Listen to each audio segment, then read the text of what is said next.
Spoken about movies, bro. In fact, hata umenipatia the whole anchor hii podcast. Unajua nilikuwa nataka tuende freestyle. Talk to me about movies because hii ni fascination nilianza kubuild like I guess a little over 4 years ago.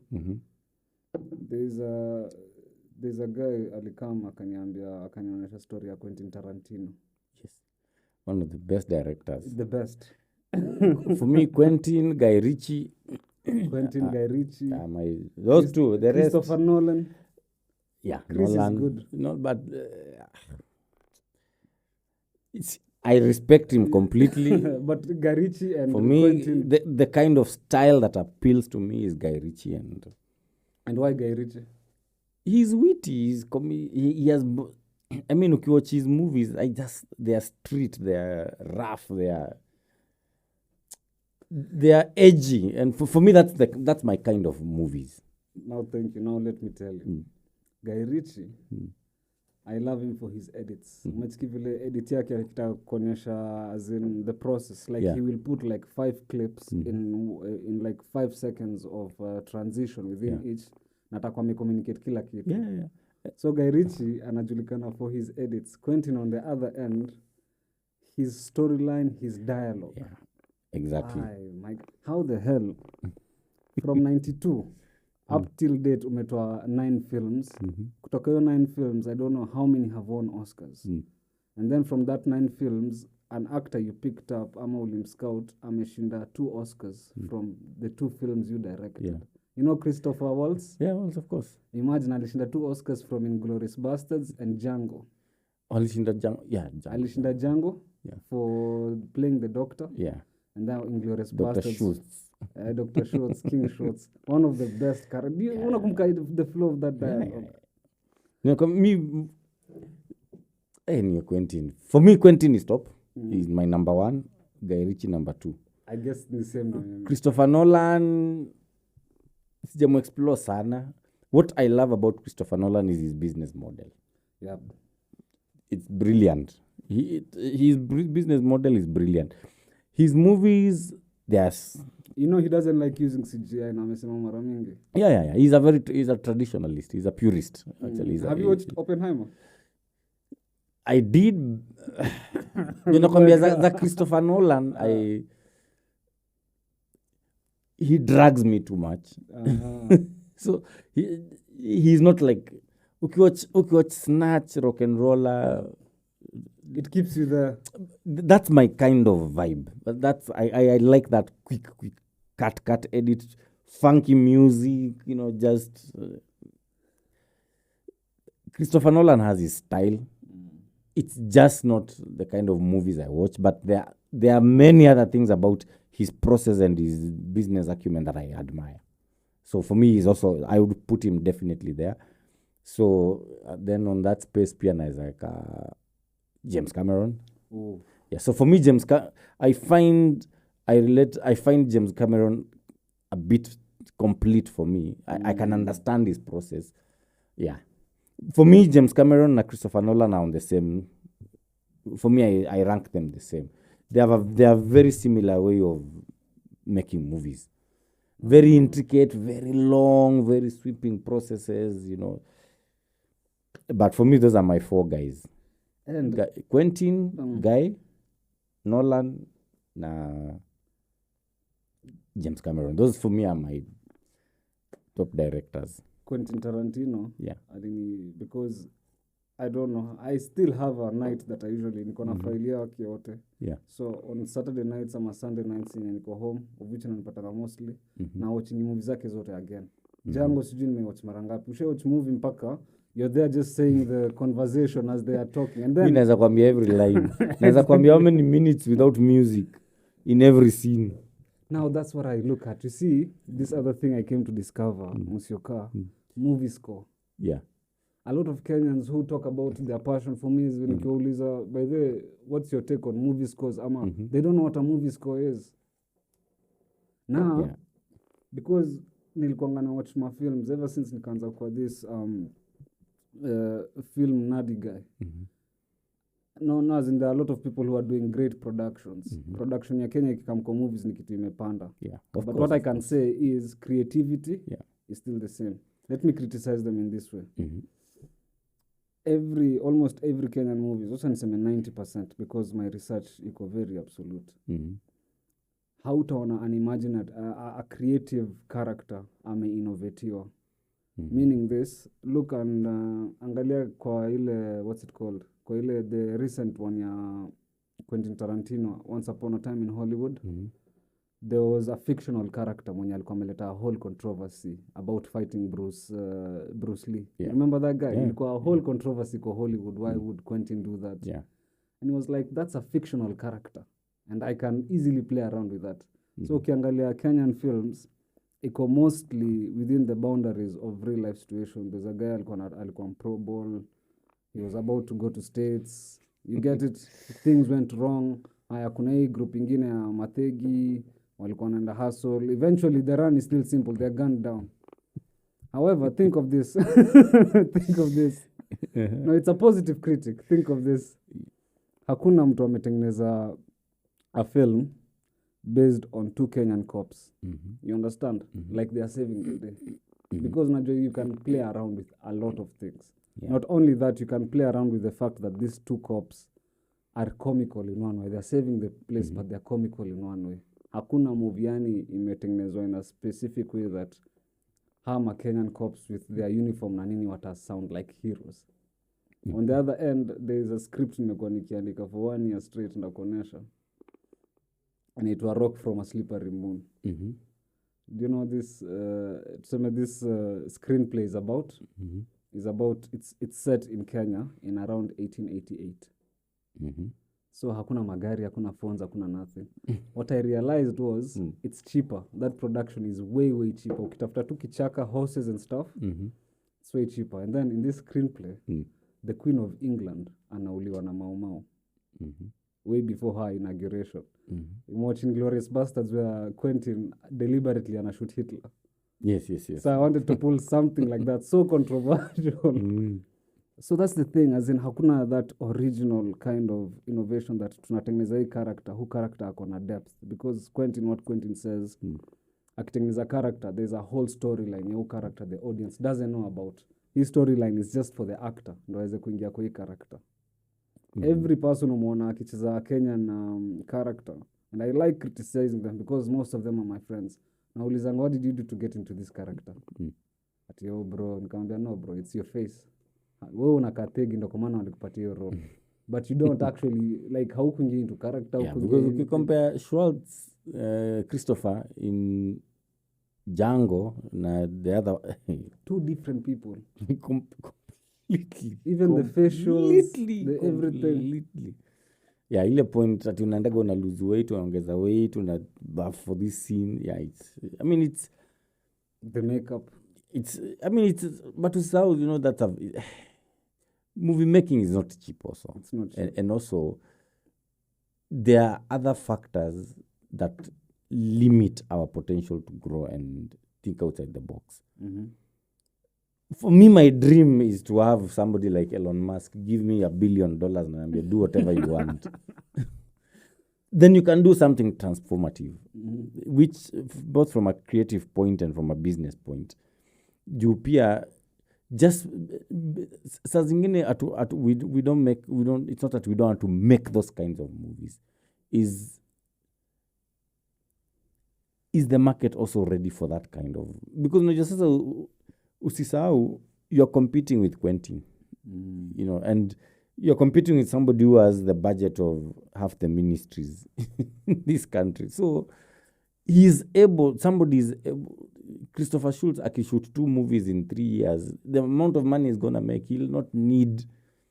But talk about Reservoir Dogs. Reservoir Dogs was a low budget. Now it was an indie film. Do you know what this guy did? Umefuatilia story? Yeah, but I mean, Reservoir Dogs, you cannot compare Reservoir Dogs and Django. You can't. Like, no, definitely. But even just technology-wise, story-wise, investment-wise, I mean, it's the more you see, he needed to prove a point at that point. Yeah, yes. So once he has proven his point, now investors can pump money onto him. And these guys fortunately they're in an industry that money comes back. So I've thought of making movies. I've thought of going with crazy wild ideas. I've sat with directors and writers in this country. But the economic side of things doesn't make sense. It's so it's not rewarding.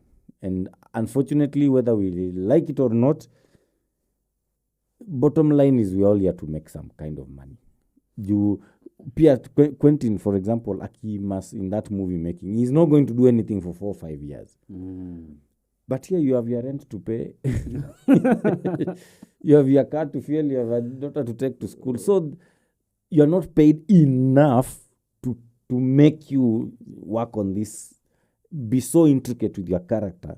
You know, unless you come from a very wealthy family, you don't have to think about money. Like, uko sure mimi nikianza hii story, budangu akona kuna a bottomless pit of money I can tap into and pay whoever I want to make these drastic changes. Do you imagine umse ataaktigiza leo act Njoro kesho, so atakuwa na 4 months ama 6 months za kuongeza weight ndio fit into this. You're right. Ama grow nywele. It's sometimes we are caught between a rock and a hard place. We want to activate our dreams, but also let's not forget dreams require resources.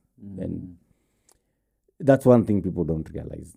All these things require resources. It's just that in those developed nations, the threshold for you actualizing your dreams is so low because you don't have to worry about basic things like food, transport. Like, okay, sign up for this movie for 1 year, you're in that movie for unasikiaga mse mwingine alikataa hii role because it was gonna conflict with another. Yeah. But huku utafanya hii shoot hapo utoke hapo utoke. You're right, you're right. So it's draining. It's draining, and it's whether we like to admit it or not. Good dreams and fantastic creative ideas have to be supported by something. There has to be a resource pool that allows you to not worry about food, to not worry about school fees ya mtoi wangu. Like, hizo ni vitu hata uta-think about. And guys, when you look at all the successful actors, I mean, they're wealthy, they are paid well to make sure that those basic things are taken care of. I can completely focus on this. So we need to work on our business side of things to ensure that we can actualize those dreams without the same consent. You know, for me, just to give you a perfect example, like sometimes I see guys who advertise production discount 10,000. One track 10,000. For me, it's a business model I cannot even imagine. I don't even understand how it works, but I know where they're coming from. Yeah. I've been so fortunate enough to have somebody take care of my basic needs that I don't have to work just basically to eat. Unaget? But umse akikuchaji 5K, anatafuta pesa ya rent, anatafuta pesa ya what. So I understand. That's what I'm telling you. The resource base, you need to have something to cover you so that ofikiria about food. Yeah. Kuna two basics ziko covered. Even when you research about how some of the best, like I'll take an example of somebody like Eminem. By the time he met Dre, akianza kurecord his first album, Dr. Dre alimweka kwa hoteli for almost 3 months. So the guy never had to think about food. He doesn't have to think about his daughter's fees. Kuna tu vitu hauta think about. You're right. Because if you think about those things are stressful. Financial obligations are very stressful and they can stagnate your creativity. You're right. So there was this, is there a way this model can work? This I'm about to tell you. This is what you do. Useme, okay, I have a script. Yeah. Tufuate model ya Quentin. Akitengeneza Reservoir Dogs. Kwanza kila mtu alikuja na suti yake. Reservoir Dogs. One of the cars in that scene ilikuwa ya one of the actors. He didn't even pay fuel for it. Yeah. I don't know how they picked, lakini ukikuja na wasi like waambie ama this is from the way I'm thinking in this level I am.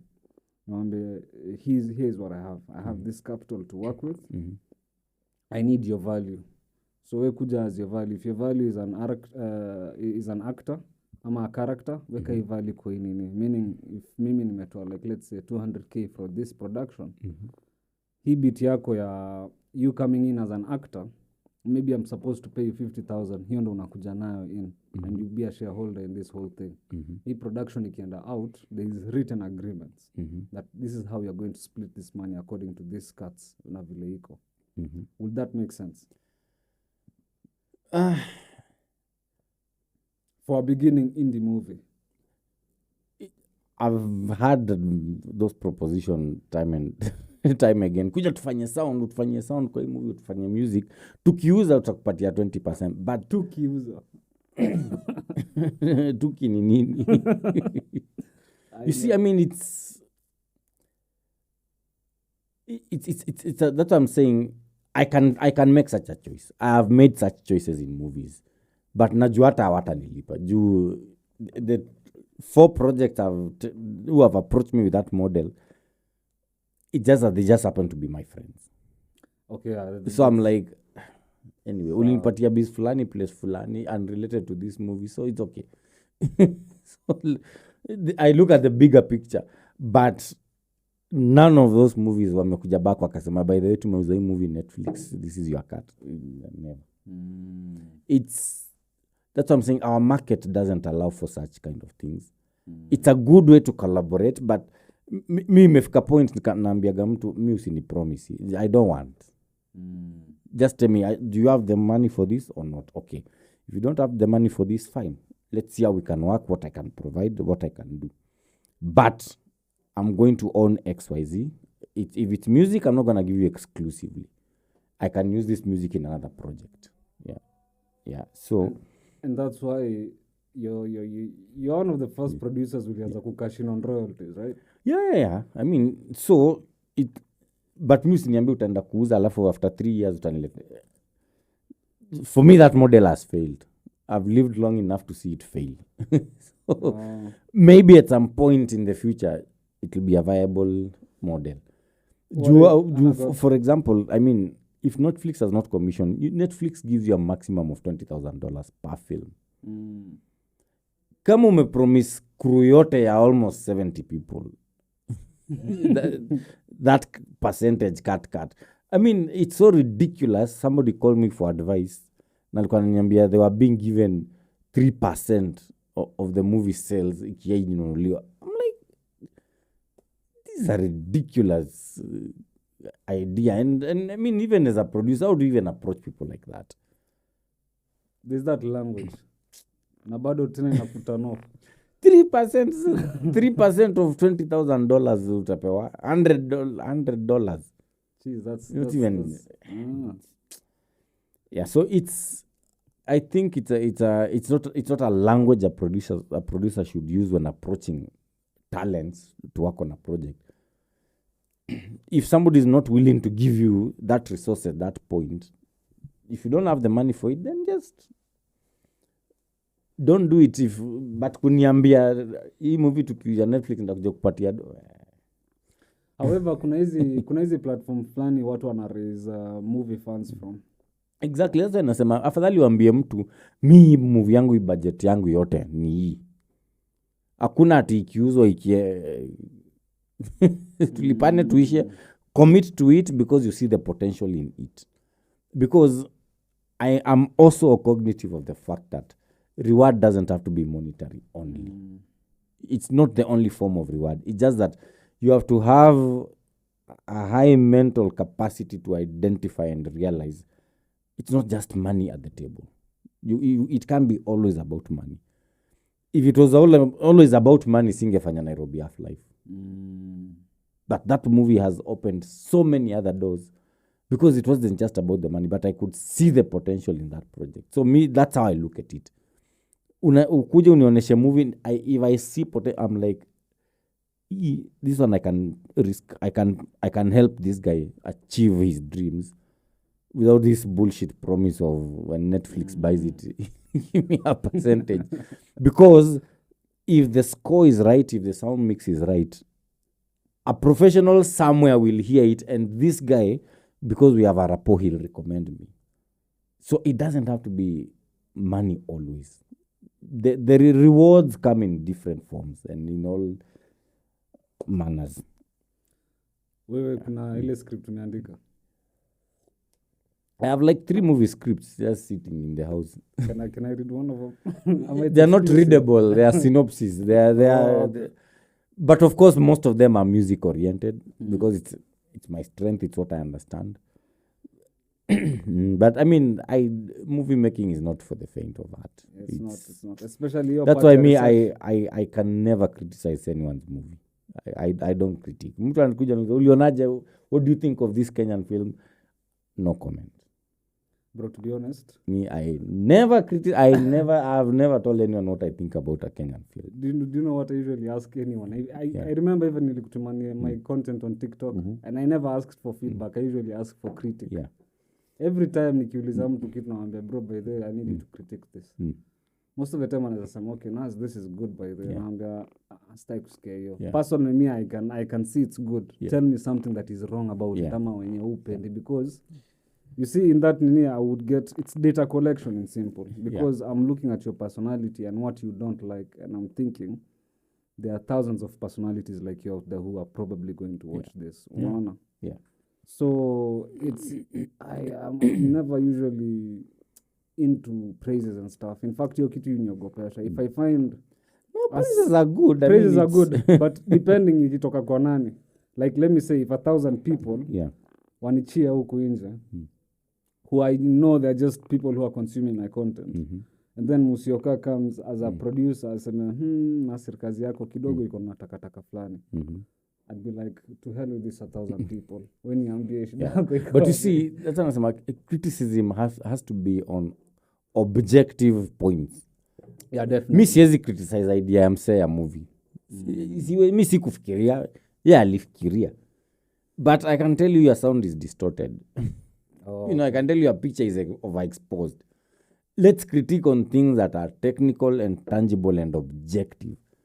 Hautaniambia distortion. Distortion is distortion. It is bad if it's not being used for a creative purpose. If I cannot hear what the character is saying, if your sound mix is bad, I'll critique it on objective points. But usianze kuniuliza hii movie, what do you think of this movie? Sina maoni. I always say the content and what I think about the story is my private information, and I don't share it with anyone. Oh, okay. Yeah. Because that person who wrote that story thought it was a befitting story. Mi kuna songs nimesikiza hivi nikajiuliza watu walikuwa nafikiria nini, but the songs are a hit. But ukisikiza hiyo song the mix is off, terrible. Ukicheza kwa club in a distort, you can't even hear anything. And then you also have that ear for it. Yeah, but people love it because of what it makes them feel. The emotional aspect of content or of a product is very subjective, and that I cannot comment upon. So speaking of research, mi nikiandika script like this one I'm talking about, Rock from a Slippery Moon. Yeah. I'll give you the synopsis. The synopsis is, again, based in 1888. It's of an Irishman. This Irishman is a fictional character. Anaitwa Wellington Ray. So Wellington Ray alikuwanga part of the Irish resistance movement. Because you see, the common thing with Kenyans and the Irish is we were both colonized by the Brits. And you know, Irish, uko Ireland, the Irish were not considered white. Do you know that? No. Kulikuwa na barabara ya white people only, and Irish hawako considered white. That's why ukisikia white supremacy, it's a mentality. Irish until today hawapenangi the royal family. So okay, that I know. So they're not in good terms with British a lot. So there's this protagonist of which hiyo idea niliiba kutoka Django, the same way Christopher Waltz, Dr. Schutz alikuwa na play. So Wellington Ray comes and rescues 3 fugitives wenye walikuwa wameanza part of the Mau Mau movement, but haiko inajulikana hiyo. So throughout the movie nilikuwa natafuta score movies that would go along with this scene. So nilisikiza Irish resistant movies, nilikuwa nasikiza hizo ngoma zao. Anytime nikiandika tu script nilikuwa naiweka one play. And then other scenes nilikuwa nasikiza wimbo za Kikamba, wimbo za Kikuyu, wimbo za Kijaka, because those 3 characters wako based on different tribes. Yeah. So and anytime nikisikia wimbo I'm like okay fine, hii itaingiana na a certain scene. Unaona? So for some weird reason for the last I guess 8 months nimekuwa tu nikiambia mabest yangu, because I rarely work with my people, like especially only my homeboys. Na pia wao I can't call them like Somali. Sisi ni watu tume grow up Nairobi, so we have that culture Nairobi. You understand? So naweza pata my Luo friend, naambia bro, hebu niweke ohangla kiasi, those naambia tu I want a song that can bring out this emotion. Point me to that direction. Ndakana playlist with songs that I can't even listen, but najua tu hii song inaongelea certain things and this is the emotion it's going to bring. So ever since nianze kujua hizo details ndogo, I watch movies differently. In fact, saa zingine naweza watch movie and with a lady, naambia unachikichiki pause hapo. Now what's going on there? They're like, Nasir, just play the damn movie. Like hiyo ni tabia yangu, mpaka naambianga tu watu cheki, just watch this movie without me, because hapa tutapause, tutarudia, we'll go back na ndakwambia exactly what his script ilikuwa imeandika vipi. So I think in my creative journey, because najua sijafika hapa, I'm still an amateur, but the moment nikiandika nikijua this scene inaweza bring this out of people, because creators, directors, we are low-key psychologists. We are the ones who dictate what the audience wanafaa kufeel. So you tell me, if hii idea yote niko nayo with what I've observed in the Kenyan industry, do you think tukiweza kuget that right fans on ongelelea creators kama mimi ama other creators, because I'm sure there are other creators when wameona this is what I can change. Sci-fi movies, unakumbuka VFX, I told you want to do VFX here. Bro, think of a scene that an alien ship inakuja hivi ina shoot at KICC inaanguka. Of which your production yote nishaona, all you have to do is get a miniature scale of KICC exactly vile iko, put it behind a green screen, then blow it up, and then sasa uneka hiyo. It's not even complex. So but it requires skills. It requires skills.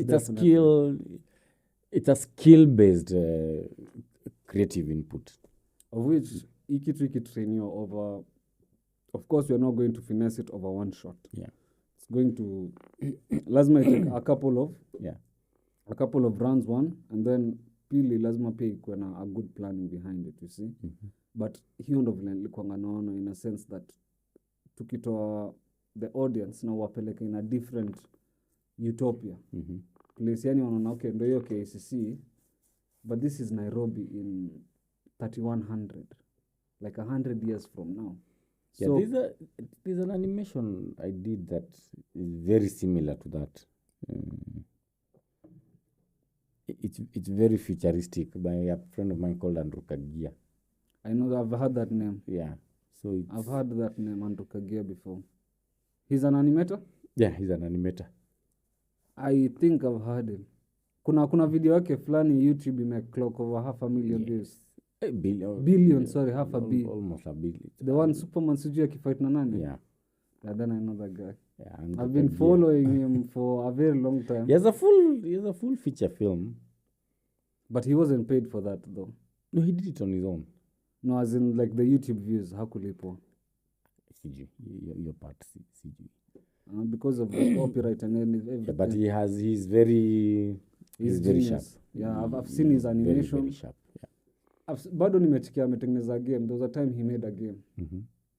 A Kenyan game kind of. I think he's the same guy. Andrew. He's a do you know we have also tried to make a Kenyan game?